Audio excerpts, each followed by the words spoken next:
Yes? Yeah. Okay, thank you.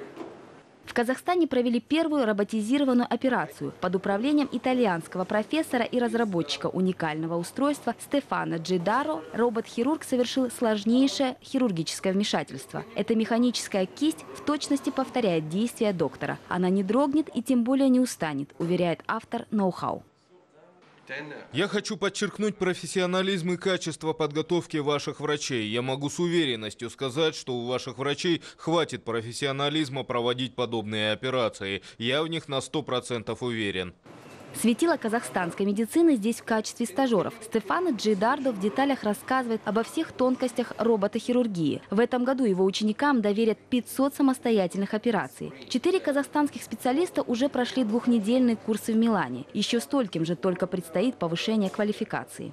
Подобные операции до определенного момента являлись чем-то неизбыточным, уникальным. Это начало. Начало поставлено, и я думаю, большая хирургия в Восточном Казахстане будет развиваться.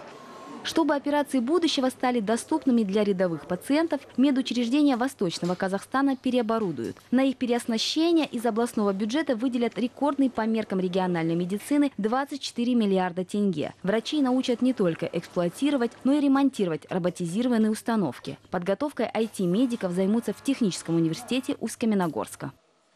Хотим создать такую образовательную программу, чтобы этих специалистов подготовить в нашей области. Это впервые в Казахстане будет организовано.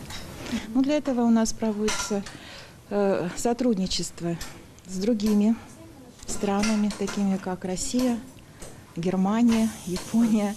Первая в Казахстане внутриполосная роботооперация увенчалась успехом. В ближайшие 2 года подобный опыт планируется внедрить и в нейрохирургии. Кроме того, открывшийся в регионе Центр роботизированной хирургии будет тесно сотрудничать с медицинскими учреждениями Астаны, Алматы и Семея.